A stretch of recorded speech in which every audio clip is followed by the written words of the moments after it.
ചെയ്യുമ്പോൾ എങ്ങനെയാണ് ഈ ശിക്ഷ? അതിലൊന്നാമത്തെ കാര്യം, ഈ ഖബർ ശിക്ഷ എന്ന് പറയുമ്പോൾ ഈ ഖബറിൽ തന്നെ അടക്കുന്നൊരു പരിപാടിയാണ് എന്ന് കരുതരുത്.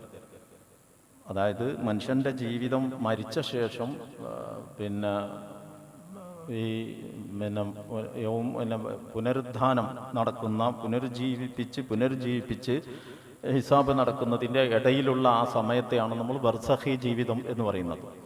ബർസഖി ജീവിതത്തിലുള്ള ശിക്ഷയെ സംബന്ധിച്ചാണ് ഈ സംസാരിക്കുന്നത്. അത് സാധാരണഗതിയിൽ ആളുകളെ മറവ് ചെയ്യുന്നത് കൊണ്ട് നമ്മൾ ഖബർ എന്ന് പറയുന്നു.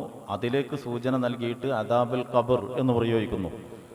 ഈ ശരീരത്തിനല്ല ഈ ശിക്ഷ ഏൽക്കുന്നത്, ഈ ശരീരത്തിലേക്ക് വീണ്ടും പ്രവേശിക്കുന്നതും ശരീരത്തിൽ നിന്ന് ഒരു ഘട്ടത്തിൽ പിരിഞ്ഞു പോയതുമായ റൂഹുമായിട്ട് ബന്ധപ്പെട്ടതാണ്. അപ്പോൾ അതിൻ്റെ വിശദാംശങ്ങൾ നമ്മുടെ ബുദ്ധിക്കും അറിവിനും കഴിവിനും അപ്പുറത്തുള്ള ഒരു കാര്യമാണ്. എന്തായിരുന്നാലും ഖബർ ശിക്ഷ എന്ന് പറയുന്നത് വിശുദ്ധ ഖുർആൻ കൊണ്ട് തന്നെ സ്ഥിരപ്പെട്ടിട്ടുള്ള കാര്യമാണ്.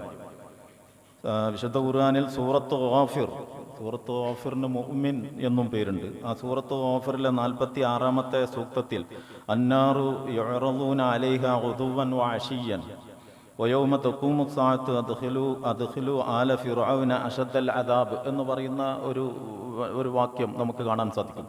എന്ന് പറഞ്ഞാൽ ഫറോവക്ക് രാവിലെയും വൈകുന്നേരവും തീ അയാളുടെ മുമ്പിൽ പ്രദർശിപ്പിക്കപ്പെടും. ഫറോവയെയും കൂട്ടാളികളെയും അന്ത്യദിനത്തിൽ പിന്നെ കഠിനമായ ശിക്ഷയിലേക്ക് പ്രവേശിപ്പിക്കുകയും ചെയ്യും എന്നാണ് അവിടെ പറയുന്നത്. അപ്പോൾ ഫറോവ എല്ലാ ദിവസവും പ്രഭാതത്തിലും പ്രദോഷത്തിലും വൈകുന്നേരവും രാവിലെയും ഇങ്ങനെ നരക ശിക്ഷയുടെ ഒരു ഭയവിഹ്വലത അയാളെ ബോധ്യപ്പെടുത്താവുന്ന ഒരു ശിക്ഷ അയാൾക്ക് സംഭവിച്ചുകൊണ്ടിരിക്കുന്നു എന്ന് ഖുർആൻ വളരെ കൃത്യമായിട്ട് പറഞ്ഞിട്ടുള്ളതാണ്. പിന്നെ ഖബർ ശിക്ഷ എന്നത് ആർക്കൊക്കെ ഉണ്ട് എന്ന ചോദ്യത്തിന് അപ്പോൾ വളരെ കൃത്യമായ മറുപടി ഖുർആൻ തന്നെ പറയുന്നുണ്ട്. അത് വിശ്വാസികൾക്ക് മാത്രമല്ല അവിശ്വാസികൾക്കും ഉണ്ടാവും എന്നാണ് അതിൽ നിന്ന് മനസ്സിലാകുന്നത്.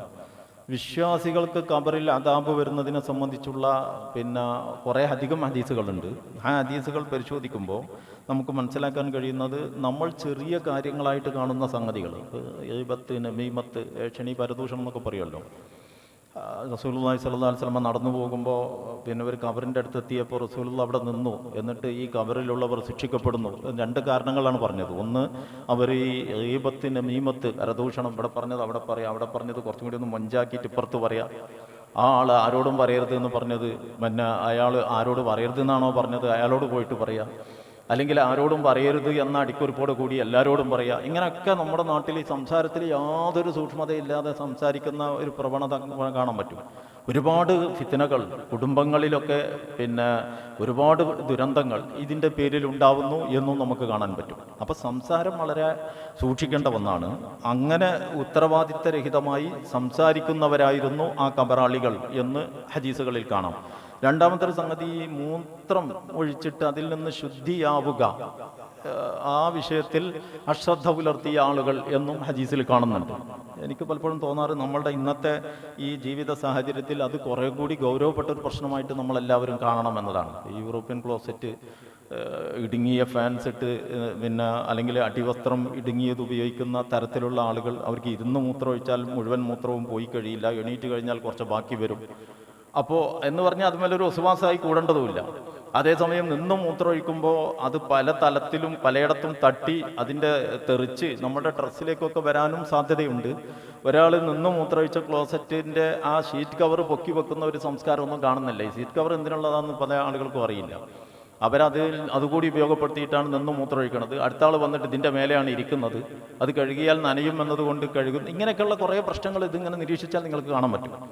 അപ്പോൾ നമ്മുടെ ഇന്നത്തെ ഒരു ജീവിതക്രമത്തിൽ ഈ മാലിന്യങ്ങളിൽ നിന്ന് ശുദ്ധിയാവുക എന്നത് നമ്മുടെ മുൻഗാമികൾ പുലർത്തിയതിനേക്കാൾ ജാഗ്രത പുലർത്തണം എന്ന് പലപ്പോഴും എനിക്ക് തോന്നിയിട്ടുണ്ട്. അത് നിരീക്ഷിച്ചാൽ നിങ്ങൾക്കും മനസ്സിലാക്കാൻ പറ്റും. ബാത്റൂമുകളിലൊക്കെ ചെരുപ്പ് ഉപയോഗിക്കേണ്ടത് ആവശ്യമാണ്. കാരണം ഇപ്പോൾ കുട്ടികൾ മുറ്റത്ത് കളിച്ചുകൊണ്ടിരിക്കുമ്പോൾ പിന്നെ എനിക്ക് മൂത്രമൊഴിക്കാണ്ട് എന്ന് കുട്ടി പറയുമ്പോൾ കണ്ട് പോരെ എന്നാ പറഞ്ഞു എടുക്ക്, മുറ്റത്തുള്ള കുട്ടീനെ അകത്തേക്കാണ് വിളിക്കണത് മൂത്രമൊഴിക്കാൻ. അങ്ങനത്തെ ഒരു കാലത്താണ് ഇപ്പോൾ നമ്മൾ ജീവിക്കുന്നത്. അപ്പോൾ ഇതൊക്കെ കൂടിയ ആ ഒരു വശവും കൂട്ടത്തിൽ പ്രധാനപ്പെട്ടതാണ് എന്ന് ശ്രദ്ധയിൽപ്പെടുത്തിയതാണ്. നമ്മുടെ വിഷയം ഖബർ ശിക്ഷയുമായി ബന്ധപ്പെട്ടതാണ്.